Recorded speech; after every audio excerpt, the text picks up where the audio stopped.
তখন ধরুন আঙ্গারক দোষ থাকলে আপনার সাধারণ মানুষের থেকে বেশি অ্যাগ্রেসিভ নেচার থাকতে পারে, কারণ মঙ্গল আর রাহুর মাঝে মিত্রতা নেই। মঙ্গল গ্রহ রিপ্রেজেন্ট রাগী নেচার। সুডেন্টলি ডিসিশন নেওয়ার মতো ক্ষমতা হলো মঙ্গলের থাকে, ঠিক আছে।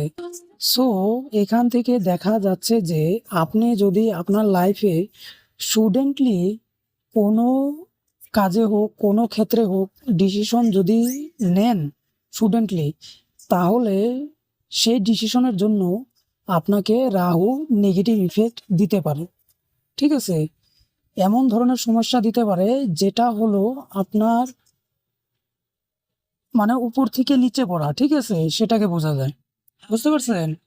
আর এখানে যদি বলা হয় জুপিটার কেতু আপনার একসাথে রয়েছে, জুপিটার কেতু যদি একসাথে থাকে সেটাকে বৈদিক অ্যাস্ট্রোলজি অনুযায়ী বলা হয় গুরু চাণ্ডাল দোষ, বুঝতে পারছেন। তো আপনার হরস্কোপ অনুযায়ী মাঙ্গলিক আঙ্গারক দোষ রয়েছে, আর এদিকে যদি দেখা যায় তাহলে আপনার গুরু চাণ্ডাল দোষ রয়েছে। গুরু চাণ্ডাল দোষ থাকলে জুপিটার রিপ্রেজেন্ট হলো এডুকেশন, ঠিক আছে। জুপিটার রিপ্রেজেন্ট হলো নলেজ, কেতু রিপ্রেজেন্ট হলো ডিটেলস কাঠ, এগুলোকে রিপ্রেজেন্ট করে। সো এখান থেকে দেখা যাচ্ছে যে আপনি যেই এডুকেশনটা নেবেন সেই এডুকেশনের ক্ষেত্রে কিছু না কিছু আপনার হয়তো সমস্যা চলে এসেছিল, হয়তো লাস্ট মুহূর্ত গিয়ে আপনার যেটা এডুকেশন থাকবে সেখানে হয়তো ব্রেকের সৃষ্টি হয়েছিল, কারণ কেতু রিপ্রেজেন্ট ডিটেলস বা কাট। আর এমন হতে পারে কেতু রিপ্রেজেন্ট লাস্ট মুহূর্তে গিয়ে সেই কাজটা মানে ব্রেক করে দেয়, কেটে দেয়, বুঝতে পারছেন। তো তার জন্য এটা দেখা যাচ্ছে। এমনকি আপনি যদি আপনার যেটা জ্ঞান নলেজ রয়েছে সেটা যদি বিনা কারণে কোনো ব্যক্তিকে দেওয়ার চেষ্টা করেন, তখন আপনার জীবনে সুডেন্টলি সমস্যা আসতে পারে।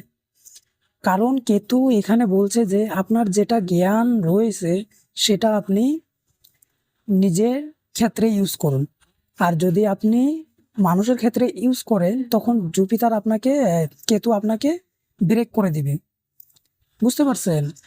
কেউ যদি আপনার থেকে ধরুন আপনি ধরুন কোনো ব্যক্তিকে সলিউশন দেওয়ার চেষ্টা করলেন, নাইবা ধরুন কোনো ব্যক্তিকে বিনা কারণে জ্ঞান দিতে চেষ্টা করলেন, তখন কেতু তাদের সাথে আপনার সম্পর্ক আরো বেশি খারাপ করবে। এমনকি সমাজের মাঝখানেও যদি আপনি কথাবার্তা বলতে যান, তখনও যদি আপনি নলেজ দেওয়ার চেষ্টা করুন, তখন সমাজের সাথে আপনার খারাপের পরিস্থিতি আসতে পারে।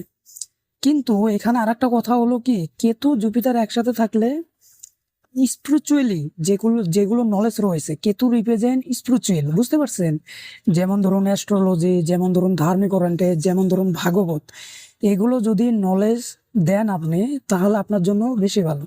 কিন্তু সেই নলেজ বিনা কারণে কোনো ব্যক্তিকে দিবেন না, যদি তার জীবনে দরকার হয় তবেই আপনি দিতে পারবেন, অনার্থা দিতে পারবেন না, বুঝতে পারছেন। সো এখান থেকে এটা দেখা যায়। তো বলুন আপনি কি জানতে চান বলুন। এখন যদি আপনার জবের ক্ষেত্রে বলি, ঠিক আছে, জব রিপ্রেজেন্ট হলো অ্যাস্ট্রোলজিতে আমাদের 6th হাউস, ঠিক আছে। আর 10th হাউস হলো আমাদের প্রফেশন। 10th হাউস থেকে আমরা কোনো ব্যক্তির প্রফেশন দেখি, তার জন্য জব ঠিক হবে না বিজনেস ঠিক হবে সেটা আমরা দেখি, ঠিক আছে। কিন্তু এখানে কথা হলো কি, আপনার যদি জবের বিষয়ে বলা হয় তাহলে 10th হাউস লর্ড আর 6th হাউস লর্ড একসাথে কানেক্ট হয়ে আছে। মানে আপনার 6th হাউস লর্ড হলো ভেনাস, আর 10th হাউস যেটা লর্ড হলো সেটা হলো আপনার বুধ গ্রহ, ঠিক আছে, একসাথে ইউতি সম্বন্ধ বানিয়ে বসে আছে। সো এখান থেকে দেখা যাচ্ছে যে আপনার জবের খুবই ভালো যোগ রয়েছে। এমনকি এখানে ভেনাস সান মার্কারি একসাথে রয়েছে, সান রিপ্রেজেন্ট গভর্নমেন্ট, বুঝতে পারছেন।